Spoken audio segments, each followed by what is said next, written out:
So in the middle of the 80s, Tom, you stepped away, and when you returned with a record called No Longer I, it was on a new label in 1988, and it seemed you had undergone a spiritual awakening, and you moved away. We already found out why you moved away from the Tommy gun sound. But what transpired you specifically to come back with that record at that time? Just before I left Arista, one of the last things I was asked to do was something that almost every black artist has been challenged with. There's a period of time, and still exists today to some degree, where the only thing that we were permitted to do on record was what I call between the sheets music. It seemed like the only message a black artist could put out there was, sex, sex, sex. And I was asked to do that. And I frankly said, no, I'm not doing it. Which is kind of ironic, having a song like Thighs High in my background, but we'll talk about that at another point. But it just wasn't me. I had become a born-again Christian in '83, and I wanted to live life true to my beliefs, true to my faith. And I just decided I'm not going to do that anymore. I'm not, I'm going to try, if that door closes down musically, then whatever music I do is going to try to reflect where my beliefs are at. I had an opportunity in '86 to do what I basically call a jazz praise record. It was for a label called Malico Records. And it was not a gospel record, but just kind of a spiritual jazz trial and error record. And I don't know if it sold. I don't think it sold very well at all. But it was where my head was at. My heart was at. My heart is still there. I'm not necessarily recording in that vein currently, but that's where I had to go at that point. I was looking at the credits there. I noticed you had Bobbi Humphrey on there. Yeah, Bobby, Bob Baldwin, Emadine Rivera, quite a few good New York players. Yeah. It's interesting. I mean, you're right. In the early '80s, there was, Between the Sheets, literally, Isley Brothers, Between the Sheets, was all that kind of stuff. Yeah. Juicy Fruit, and I mean, there's so many songs that. Yeah. So that ended up being your last release, though, until the mid '90s when you came back on another label, but more contemporary sounding again. So what transpired for you during that period, Tom? I had decided that I was going to go back to my, I won't say first love, but other first love, which was aviation. I mean, that's, again, way back when music was supposed to be my cool out, my hobby. And basically when the money dried up in music, bills have to be paid. And, my wife said, you always wanted to go into the airlines. I mean, you're qualified. You've got all your licenses. Why don't you go fly? And I told her, well, doors probably closed at this point. I'm older. That's something you get into when you're in your 20s and early 30s. But there was opportunity. I started out flying with a airline called Wheeler Airlines as a co-pilot. And ended up going into charter for a bunch of years and becoming a chief pilot for a charter company, and eventually ended up going with the major airlines, and to this day still do that as a second career, and trying to juggle two careers. But so during that whole period of '87 forward, I really rebirthed that flying aspect that I had pursued early on and let go to do the music. Wow. Have you ever been recognized by any passengers? Most of the flying that I did besides charter has been cargo. The company I flew for until recently was a FedEx feeder, and the company I'm flying with now is a UPS feeder. Oh. So there's an expression that that's going around that we use that basically says boxes don't bitch. I don't know if the customers will appreciate hearing that too much, but basically, cargo is what I've been doing over the last decade and a half. So if they recognize you, it would be a stowaway. Yeah, yeah. One of those 150-pound boxes that shouldn't have been allowed on board. Yeah. So are you aware of any other aviation buffs or pilots in music? Yeah. I'm trying to think of the trumpet player's name out in the West Coast who's also a pilot. I think the keyboard player that did In the Groove, I think Rodney Franklin flies. Huh. And there's quite a few. I'm just trying to think of names, but there's quite a few people that I come across who have that dual career and the tie-in with music and flying. And it's a left brain, right brain thing. One side is artistry and you get be free. The other side is do this like clockwork and very precision oriented. So it's definitely a two hemisphere of the brain kind of thing. It seems like it in one sense, but in the other sense, it seems like, I mean, you had classical training, and so you're kind of, you had to be, I'm sure, very focused and, dialed in for that in your background. So that part of it to me seems to be in line with a pilot. Yeah, perhaps. Well, I know one of the things that drives me crazy is when I tell my band members 4 o'clock. And guys will drift in at 4:15, 4:30, and I just put my head down, checking my head, going, look, if we're 1 minute late out of the gate, I'm writing reports. I have to do endless paperwork. So 4 o'clock to me means, if you're early, you're on time. If you're on time, you're late. So I that's the aspect I can't relate to. But hey, that's a lot of musicians are like that, and it's the way it is. So can't get too upset about it. So be honest, Tom, when you're up there, do you ever put on autopilot and just start blowing? I'm not going to answer that question. Boy, the FAA would be all over me in a heartbeat. Well, we'll talk about that off the air. So, all right. So when you came back back to music, when you came back in the mid 90s, I noticed that album, Mode Jamaica Funk, was on another label, Hip Hop Records, and you did several for that label. Right. And that record was a lot of pop covers. Right. Was that something that you wanted to do, or did you get directed to do that? It was an opportunity. The label executive was a guy who I'd met years prior to that. He started his own label, a gentleman named Yusuf Gandhi, who actually has a label. The parent label is called Silver Screen, and they did movie soundtracks, compiling movie soundtracks. But they ventured out in pulling artists from back in the 70s and 80s. Lenny White was on the label. I think Bernard was on the label also.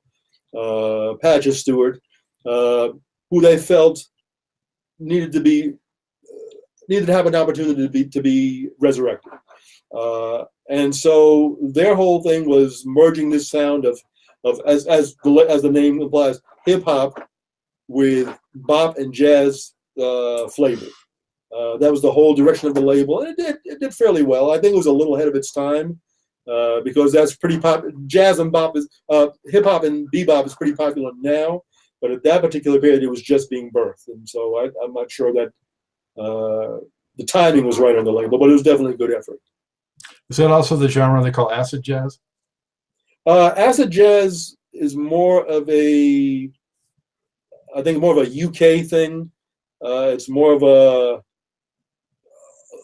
broken beats, free flowing drum beats over jazz kind of hip hop style, as opposed to the American hip hop. So it's definitely more UK based to me. Well, I'll tell you, you came out in '96 with one of my favorite records of yours, and that's Another Shade of Brown. Shade of Brown. Yeah. It's back to basics, more of acoustic jazz, and it's a great sound. And what a great band! You had Ron Carter on there and Idris Muhammad. Yep. How did that one come to be? And I'm guessing it was sort of like, I mean, you must have been loving that. I did. It was like finally, get a chance to play some. And some of the write, I remember Scott Yanow did a write up, and basically said, "Well, it's about time." It's like, what took you so long?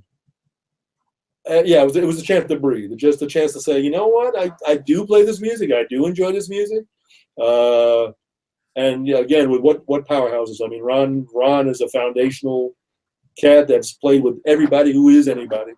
Idris also. Javon Jackson was on that. I think Scott Golding was on there. So it was a very good record. I enjoyed it quite a bit. How did it kind of come together, though? How did you get connected with those guys for that particular project? Yusuf Gandhi at the Hip Hop Records realized also that my background was in bebop, and he basically said, "Hey, I don't know if the public realizes that you play jazz. What about just doing a straight ahead record?" And so we were all on the same page at that point. We just didn't want to chase, trying to figure out where commerciality was going. We just felt, let's get back to basics. Let's just put something that, the jazz audience will buy because it's straight ahead jazz and these great players on it. And so it was just a very simple record. I think we did it in a couple of days. Sometimes those are the best. Yep. You just knock it out. And you get that vibe and you get the interaction. Great stuff. Then a few years later, you came back with another record that was similar to the two before, which had a lot of cover tunes, stuff like Mazes, Joy and Pain, and Never Stop, and the aforementioned Juicy Fruit. Mm-hmm. Yeah. So how'd that happen? I wonder. But you had some interesting players on here too. You had Christian McBride. You had a rapper on here. You had Diane Reeves doing some vocals. What can you tell me or tell us about that record? Well, first of all, without a shadow of a doubt, my favorite song on that whole record, that album's called Iron Brown, and my favorite song on that whole record is Someday We'll All Be Free. Diane Reeves has a voice like butter, and she just belts out that melody. We found with her style and her voice, and just basically weaving the trumpet around that. I wasn't playing lead on that. I was just kind of supporting her on that. We still made it a trumpet song, but it was woven in such a way that she and I were kind of intertwining. And I love that song above everything else on the whole record. That's my favorite track. A nice horn arrangement also. But that came about the same, through the same producers, through Yusuf Gandhi. Would just getting back to what GRP was about, just making some quality jazz records. Not worried so much about where's it going to fit, how's it going to get airplay, because all that came into place by that point. That was smooth jazz was really starting to take off at that point. World music. So I mean, you got stations that unless you were in that format, they just wouldn't play your music. But that was, again, just get back to the basics of GRP. And it was a good record. I really believe that's a very strong record. Did okay. Didn't knock the numbers out of the ballpark, but again, it's something I could be proud of. And at that time, you had the satellite stations coming, and they were very much playing smooth jazz and all kinds of different jazz genres. So, right, yeah. So what about the song selection, Tom? Did you pretty much say, I want to do these, or did someone suggest some of them, or how? It was pretty much suggested. That in that aspect, choosing the sub-producers and the songs was pretty much done. But it wasn't that bad because at least, it wasn't a case of tracking and then coming and play. It was, we were part of the whole creation process. So it wasn't GRP, but on the other hand, it wasn't the whole Maurice Starr, problem that we had before. Where were most of the recordings actually done? They were done in New York, uh-huh. in New York City. Convenient for you. Was that before you moved? That was we were in Virginia Beach by that point. So that was long after I had said adios to New York. I moved down to New York in 86. Okay. So after that, Tom, it was another one of the famous Tom Browne hiatuses. Yep. Because it was about 10 years until you came back with SUP in 2010 on another label. So, what were you doing in the new millennium up to that point? Trying to figure out how to make a living as a musician, and lamenting that I was a full-time pilot, not doing music on the side. Thank God for aviation, because that's kept me going at that point. There was still the royalty checks. I mean, Jamaica Funk and that era. I mean, from 1980 until today, once every 6 months I get a check from Sony. That's still great. Once every 3 months I get BMI checks at publishing. They're still great. So those continued. But going out and touring full time, it had kind of gone into a quiet period. So during a period like that, did you practice much? I mean, we really didn't even talk about practicing. I don't know if you're the kind of person that did regularly practice or not. But how'd you keep your chops up? Did you have to fulfill your need to play during that time, or did you just take time off? Yeah. Well. The practicing is a daily routine for me. My wife can kiss me hello when I come in the house and say, "Oh, you haven't practiced today." So yeah, it's a daily routine. I'll never stop doing that, until I stop breathing. The playing, I mean, it got to the point where I would just find clubs, find friends where I would playing, go do local gigs.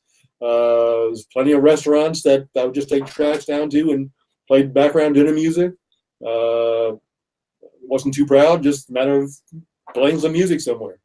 I've done many a local gig, done many a wedding reception, play classical trumpet at weddings. Just do anything to keep the music going.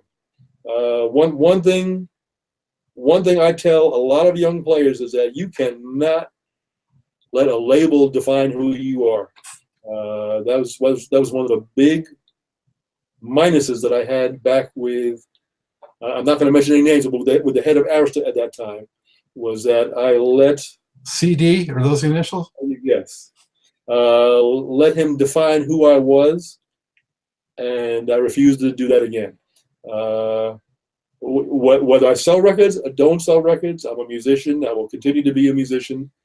I will continue to act like a musician in practice, and so on. And record sales has nothing to do with that. So that's if you let sales define who you are, that's why you see so many musicians jumping out of windows and committing suicide and stuff like that. And I'm not there. I'm not going to be there. Well, and during that time, self-recording became so much easier, with digital recorders and things like that. So, did you record some of your own things? Did you have some musings that you put on tracks somewhere? Is there a big hard drive somewhere or tapes with a bunch of I got ideas, but I wasn't really set up as yet to do self-recording. I mean, I had some equipment, but it wasn't really until the Legacy album that I said, enough of this. I'm not going to be dependent on a label. Everything is going digital anyway, as far as distribution. Even I spoke with Universal recently, and they are set up for digital distribution. I said, so what's the difference between that and CD, baby? Why would I sign to a label where you're going to pay me X when I can just go with CD Baby or iTunes and know how much I'm selling? And now if you're going to put physical product in stores, that's another thing. But it wasn't until this last CD that I really just said, you know what, I'm doing it myself. I'm not going to worry about it. I've got the skills. It doesn't take.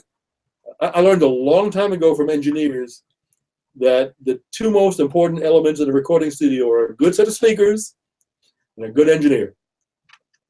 Everything else is secondary. Everything else is secondary. If you can hear it well and you have musicality, you can create. And that's what I have behind me. I have a very simple, it's not an elaborate setup. It's just a couple of sets of Yamaha speakers. As I got at a pawn shop for a good price. And they ended up being NS10s and, stuff that would sell for hundreds of dollars. A good quality mixer, nothing fancy, and Pro Tools. And the whole Legacy album was done right here. Right, so that Legacy album came out within the past year, Yep. and it's great to. I mean, it's so great to hear you back again. And this time it was only 6 years, so we're thankful for that. And it's, again, a good mix of some kind of funky things, some jazzy things, some mellower things, and you have some interesting guests on here as well. I particularly like Bounce, and you got Bobby Lyle on that one. That was one of the funkier ones. Why don't you talk about a little bit more specifically about the album and some of the people on it? My desire to do this album came about when I was invited to do a jazz festival over in the Netherlands. I guess that was the catalyst for me to get this thing rolling, because I met someone over there who just floored me. And when I met her and she sang, I said, that's it. I got to get her on record. I'm going to start this record rolling.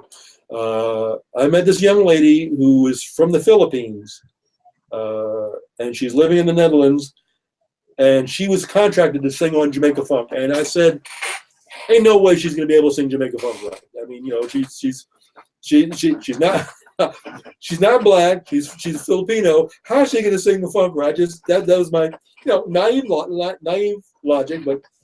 And she opened her mouth and basically just told me to shut up.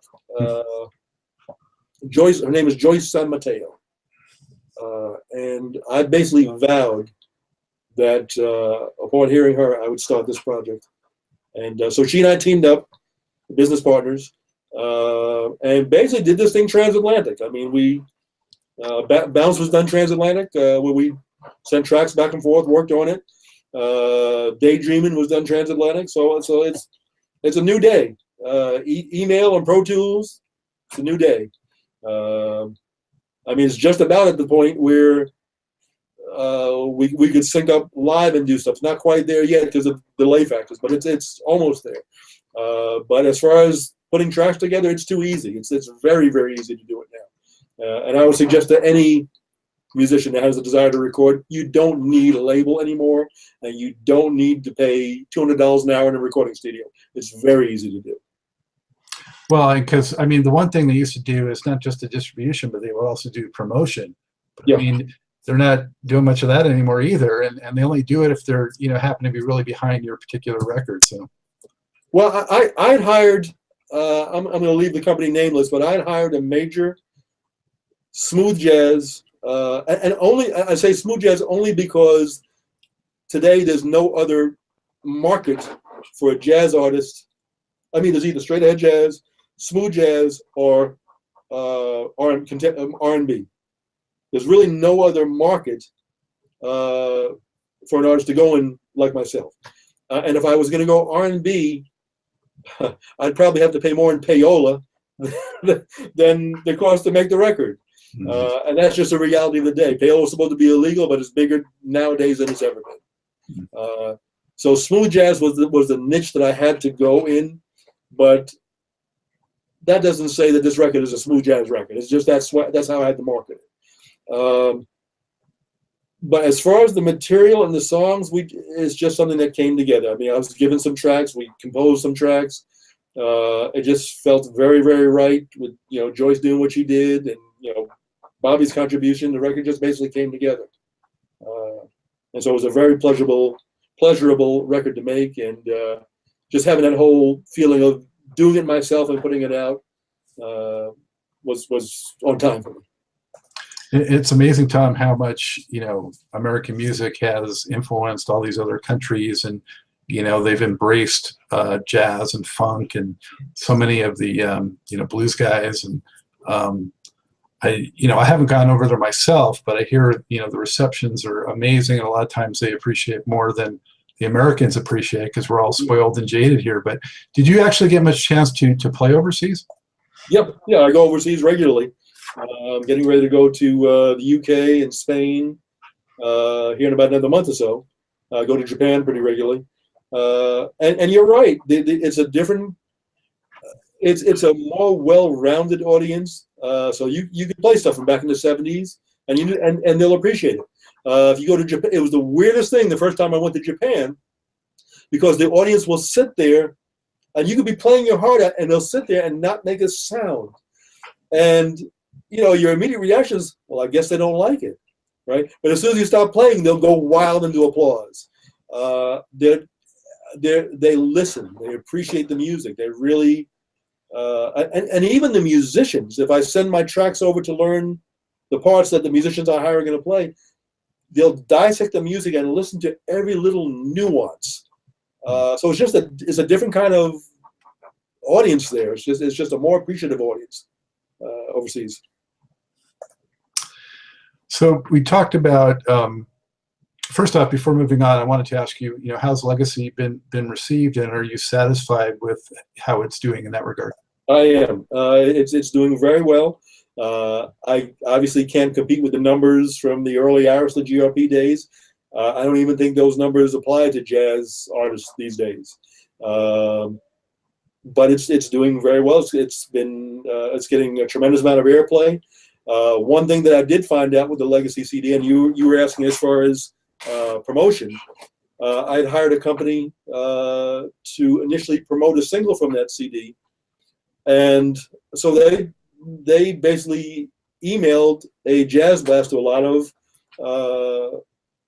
stations that were on the list that they had, and come to find out that all I had to do was do the same thing myself, because I get in touch with the radio stations and it was like, Tom, where you been? We haven't heard you in ages. Oh yeah, send us the record. And that's been the response across the board. So I just do it myself. Why am I going to spend $3,000 for 6 months or whatever it is to promote the record when I'm getting the same response doing it myself? There are companies that do that. There are some major producers that do that. I'm going to save that money and put it, towards a vacation for my wife and family or something. Here's an idea: you can throw singles out of the airplane, and then they'll buy the whole album. Well, the FAA would be on that too. The Tom Browne care packages. So, we talked about it a little bit, but, I want to touch again on, what seems to be like a golden age for jazz, being the 70s. I mean, at that time, you had everything happening with jazz. You had jazz rock, you had jazz funk, you had jazz pop, you had jazz R&B, and so much of it was successful. There were so many great artists. Why do you think it was so much different at that time? Mainly because people were still willing to experiment. One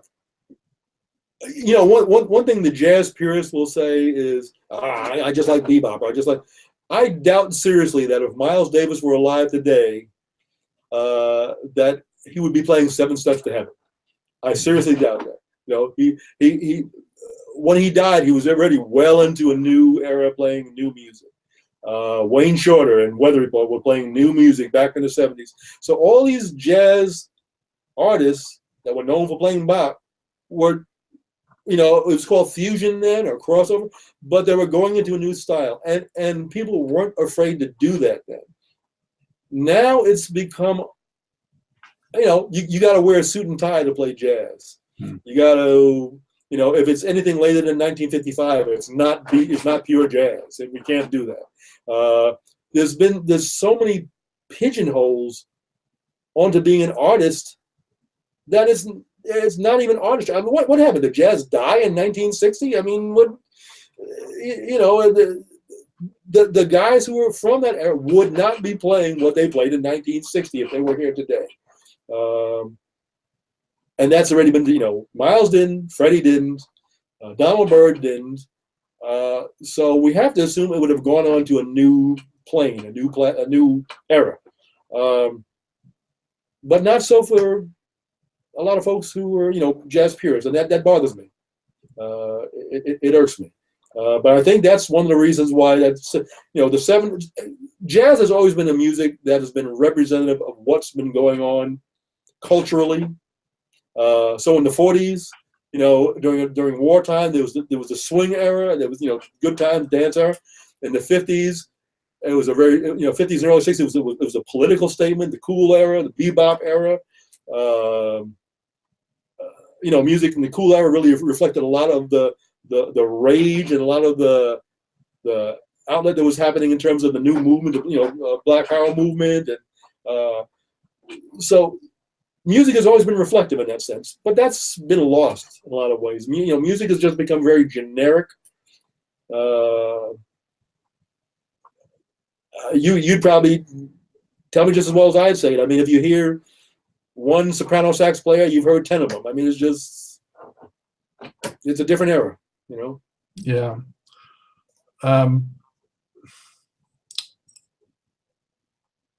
Why do you think, Tom, that so many jazz artists, at least, from the late 60s and the 70s, did forays into funk specifically? What's the relationship between funk and jazz that seems to have some synergy? It seems like almost not every, but so many respected and well-known 70s jazz artists did some funk at some point. And there's even some funk artists that have gone back and are doing jazz now. Funk, and again, speaking from a jazz perspective, funk has a swing to it just like jazz does. You can actually swing on top of a funk group and it works just fine. And then, as I mentioned, a lot of, the term I use is pre-funk, but a lot of jazz artists were playing that kind of crossover funky stuff like Sidewinder from Lee Morgan, or Watermelon Man, some of Herbie Hancock's early stuff. That was, starting to cross the line into what became like a fun, all that early CTI stuff with George Benson. That was crossed the line into funkier grooves back then in the 60s. So, there are groups that approached funk from a more R&B standpoint, and then there are groups that approached funk from a more jazz standpoint. And there's definitely a jazz flavoring that works over funk music to me. Yeah, I mean, a lot of those artists, George Duke and Lenny White and Alphonse Mouzon and Billy Cobham and Herbie, of course. I mean, it goes on. There's dozens of them. Yeah. So there's definitely a certain bond and relationship. And I think you're right. Some of the rhythms, and in funk, there's a lot of improvising too, if you do it right. Yeah. I mean, there's improvisation there. That was when the whole, Moog synthesizer and different sounds, synthesized sounds were coming out. So just the whole concept, with Weather Report, of experimenting with sounds. Joe Zawinul was, check this sound out. Let me repatch and check this sound out. Of course, that was back in the day of patching synthesizers. But I mean, it was all about creating new sounds, creating new vibes, creating new textures. The key word there is creating, and that's what jazz is all about, and funk also. Just creating a vibe. So it worked. I mean, you could cross over between those two, and it worked just fine. So do you feel blessed in the sense that you came up in that era? I do. I don't want to be locked into a particular sound, but I'm glad I came up in an era in which I had the chance to hear different things, and those different things will influence whatever output that I might create. George Benson made a comment one time that he was asked about something that I was doing, and I'm fortunate to have recorded this because I will keep it and use it for prosperity. But he made a comment that basically said, Tom is believable in whatever he does, and that's what I strive for. That's what I strive for. So if I'm playing a trumpet etude or a Handel piece by hand, I want to place myself in the king's court as the king's coming in, and that's how I'm going to play the trumpet. I'm going to play it, regally and royally, and here comes the king, all hail.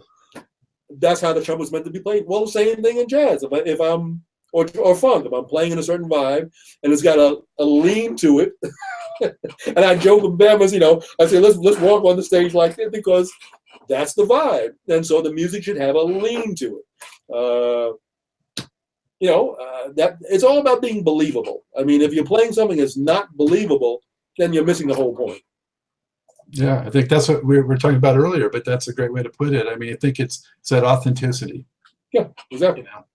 And the audience can sense that, they can feel it. They can sense that immediately. They can sense it immediately.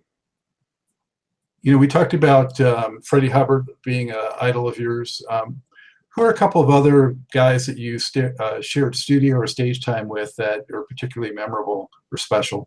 Bob James was great. There's another producer that started out as a staff producer on Columbia. And then, when the labels got rid of all their staff producers, just went independent. That was actually the downfall of the labels, but did great for the producers. Bob James was wonderful. Joe Sample had a chance to do a record with. Record called The Hunter, which, God rest him, he's a massive musician. Joe took the multi-track of that record out to California, from what I've heard, and allowed it to pass through X-ray at the airport. And, all we could do was just go, "Oi," hundreds of thousands of dollars of work, but still pulled the record out of it. It still survived, and you got a recording out of it. Shared the stage with George. George was wonderful. Bunch of guys, too numerous to even remember at this point. Well, those are three great ones there, three of my very favorites. And interesting, two keyboard players that you mentioned. Oh, yeah. Two great piano players in particular. Is there anyone that you wish you could have played with that you've not been able to? Who would be two or three at the top of that list?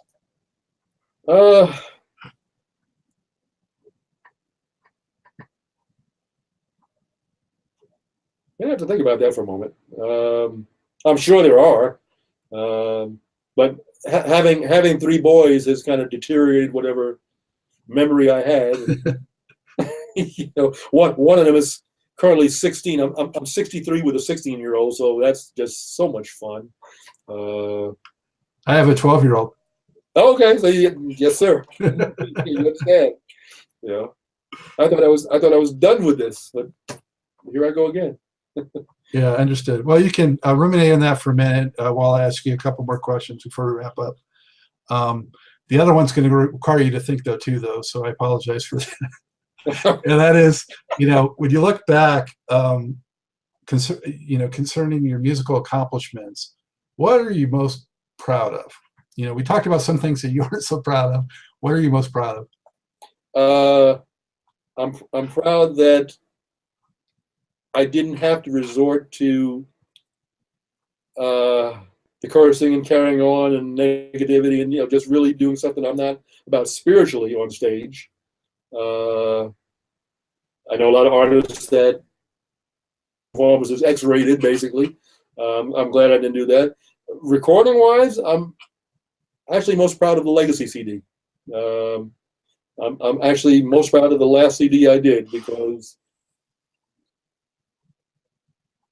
I like my earlier material. I love doing stuff with Dave. But I feel that my playing has matured over the last, couple of decades. And I feel it comes across flowingly on this last CD. Maybe if I hadn't done it myself, I wouldn't feel that way, but just being able to put out a CD that you produced and you engineered, and it's a different feeling to it. It's a different feeling to it. It may very well not be the best CD, but playing wise is something that I could listen to again and again, which is not something that I do in my earlier works. As I mentioned earlier, basically, once my earlier works were recorded, I was like, okay, next. I just wanted to move on from it, and that includes Jamaica Funk. So when you perform nowadays, what type of set list might somebody experience? Definitely. Well, Jamaica Funk and Thighs High are two staples that I will always perform. The audience loves those. I tried years ago, I mean decades ago, not to perform Jamaica funk. It wasn't pretty. So I will always do that. Definitely some of the newer material. There's a track on the new CD called Mandela, which goes over very well. Mainly because there's audience participation. It's a good subject, but also I've learned to just, you know what, I'm having fun, let's all have fun. And so it's an audience sing-along, basically. And then some staples. We do Sweetest Taboo, you know, stuff that lends itself to instrumental interpretation, but still is like a funky groove that works, where I could put some jazz flavorings on top of it. So just a variety of things, you know, 2 or 3 things from an old record, 2 or 3 new things, and then some recently fairly current covers. And no hiding behind amplifiers? No, sir. No, sir. I'm out there dancing around stage, having fun with the audience. Those days are gone. Outstanding. And we're not gonna have to wait another 6 years, are we? Nope. I'm working on a new one right now, as a matter of fact. Beautiful. That's what we like to hear. Yeah, the equipment's on behind me, working on a new one. Well, aside from that, what else? You know, how can people keep up with the latest, you know, going on with Tom Browne and all that good stuff? I'm doing quite a bit of touring. They can keep up with that on my website, which is www.tombrowne.org. Brown's got it. For those who don't know, Browne has an E on it, so it's TOMBROWNE.org. Or you could check me out on Facebook at Tom Browne Jamaica Funk, and I'll be happy to respond and check you into my page. Beautiful. So before I wrap this up, Tom, is there anything else we didn't cover that you want to get out there to the people? Well, just one thing that wasn't said is without the audience, without the jazz listener, basically musicians would just stay in their room and practice. So it's them, the audience, that we, the musicians, need to say thank you to for supporting this music, for keeping this music alive all these decades, for going out and supporting live jazz. Most importantly, for passing the history and the heritage of this music on to the young. That is one of the crucial things I bring out on stage. That if you like this music, pass it along to your kids, because that's where the support from this music is going to come, and we appreciate it. Are you seeing a variety of ages at your shows? We are, and a lot of that, believe it or not, is due to sampling and hip hop, because when a lot of the youth find out that the grooves that they like in these sampled songs are actually tracks that have been out there for decades, they come to the concert and they check it out. Mm-hmm. So it works. You know, it's a prophecy coming full scale, I suppose. Cyclical. Cyclical. All right, great. Well, Tom, thank you so much for sharing your time and your experiences and all that. It's been a blast talking to you. My pleasure. I'm glad to be here. I enjoyed it myself. That's what I like to hear. So I want to remind viewers that be sure to look out for upcoming episodes of Truth and Rhythm.